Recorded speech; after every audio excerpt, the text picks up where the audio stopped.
আপনার মনটা যেটা চাচ্ছে সেটাই যদি কেউ আপনাকে সারপ্রাইজ গিফট হিসেবে দেয় তাহলে পারে মনটা কিন্তু অন্যরকম আনন্দে ছুঁয়ে যায়। হ্যালো এভরিওয়ান, আসসালামু আলাইকুম। সবাই কেমন আছেন? আজকে কোনো রান্নার রেসিপি নয়, আজকে একটা আনবক্সিং ভিডিও নিয়ে চলে আসলাম। আর এই জিনিসটা আমাকে আমার ছেলে খুব সারপ্রাইজ একটা গিফট করেছে। আমরা যারা সারাদিন রান্নাঘরে কাজ করি সবার কিন্তু রান্নাঘরের কিছু জিনিস আমাদের কিনতে ইচ্ছে করে, মন থেকে ইচ্ছে করে যে এই জিনিসটা কিনি। তো আমিও একটা কাটিং বোর্ড কেনার জন্য খুবই শখ করছিলাম, দোকানে খুঁজে পেলাম না, অনলাইনে দেখলাম খুব চড়া দাম, একটু বেশি দামের। তো বেশি দাম দেখে আমি আর কিনছিলাম না, কিন্তু এটা খুব কিনতে ইচ্ছে করছিল। তারপর আমার ছেলেও কিন্তু রান্নাঘরে অনেকটা সময় কাটায়, সে হলো ডিম ভাজি করে, তারপরে ভাত ভাজি করে, এরকম করতে গেলে ওকেও কিছু কাটাকাটি করতে হয়। তো আমার কাটিং বোর্ডটা বেশি ভালো ছিল না। তো হঠাৎ একদিন সকালবেলা আমার ছেলে আমাকে একটা সারপ্রাইজ গিফট দিয়ে দিল। এইটা হাতে দিয়ে বলল, তোমার জন্য এটা কিনে এনেছি অনলাইনে, দেখো তো কেমন হয়েছে। তো আমি তো এতটা সারপ্রাইজ হয়ে গেছিলাম, আমি কখনো কল্পনাই করিনি, ভাবিনি যে আমার ছেলে এরকম একটা গিফট আমাকে দিতে পারে। দেখে আমি কিন্তু খুবই খুশি হয়ে গেছিলাম। তো এত খুশি হয়েছি যে ভাবলাম এই সারপ্রাইজ গিফটটা আপনাদের সাথে একটু শেয়ার করি, আপনাদের সাথে আমার আনন্দ সুখগুলো ভাগাভাগি করি। রান্নাঘরে যারা সময় কাটায় এরকম একটা কাটিং বোর্ড কিন্তু সবারই শখের থাকে। তো শখের জিনিসটাই আমার ছেলে আমাকে গিফট করলো। তো আপনাদেরকে দেখা, এটা সুন্দরভাবে এটা একদম প্যাকিং করে চলে এসেছে। এত সুন্দরভাবে প্যাকিং করে আসতে পারে ভাবিনি। দেখে নিলাম কত সুন্দরভাবে এটা প্যাকিং করে গুছিয়ে দিয়েছে। তারপর এটাকে কেটে নিলাম। কাটার পর দেখুন, এটা হলো খুবই সুন্দর একটা কাটিং বোর্ড, আমার খুবই পছন্দ হয়েছে। তো সাইজটা অনেক বড় আছে, আমি একদম আরাম করে সব কিছু কাটতে পারবো।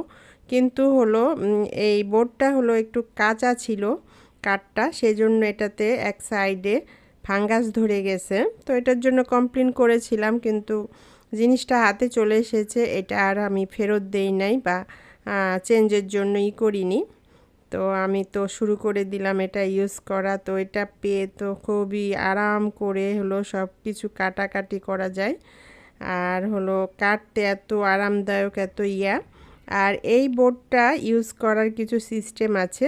এটা কিভাবে ব্যবহারের জন্য উপযোগী করে নিব সেটা আপনাদের বলবো।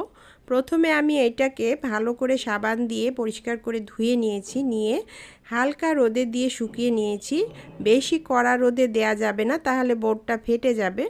তারপর শুকিয়ে নিয়ে তারপর একটু হালকা করে তেল লাগিয়ে নিয়েছি, এরপর এটাকে ইউজ করেছি।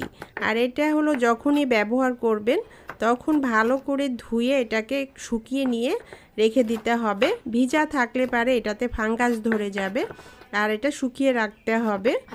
আর মাঝে মাঝে এটাতে হলো পুরো বোর্ডে তেল লাগিয়ে এটাকে রেখে দিতে হবে, তাহলেই এটা খুব ভালো থাকবে। বন্ধুরা, এখানে কাটছি কত আরাম করে, দেখতেই পাচ্ছেন। এখানে চপ করাটা খুবই আরামদায়ক, খুবই সুবিধা হয়। ডেইলি আমাদের যে রান্নায় লাগে পেঁয়াজ মরিচ রসুন এগুলো চপ করতে হয়, তো কাটতে হয়। তো এইভাবে চপ করে কেটে নিতে খুবই আরামদায়ক এই বোর্ডটা। বিভিন্ন রকমের সবজি তরিতরকারি এবং শাক খুব আরামে কাটা যায়, যেহেতু বোর্ডটা অনেক বড়। আর বোর্ডটা অনেক বড় হওয়ার কারণে কিন্তু আমি এটার উপরে রেসিপি বানানোর প্রয়োজনে অনেক সময় অনেক বড় সাইজের রুটি বানাতে হয়, তো আমি এটার উপরে বড় সাইজের রুটিটাও বানিয়ে নিতে পারি। বন্ধুরা, আপনাদের জন্য ভিডিওটা বানিয়ে ফেললাম, আপনাদের হলো কাজে লাগবে। এরকম একটা বোর্ড কিনতে চাইলে পারে সবাই কিনে রান্নাঘরে রাখতে পারেন আর আরাম করে কেটে নিতে পারেন। তো বন্ধুরা, সবাই কিন্তু একটু কমেন্ট করে জানাবেন আমার এই কাটিং বোর্ডটা কেমন হয়েছিল, আমার ছেলে যে আমাকে সারপ্রাইজটা দিল এটাও আপনাদের কাছে কেমন লাগলো।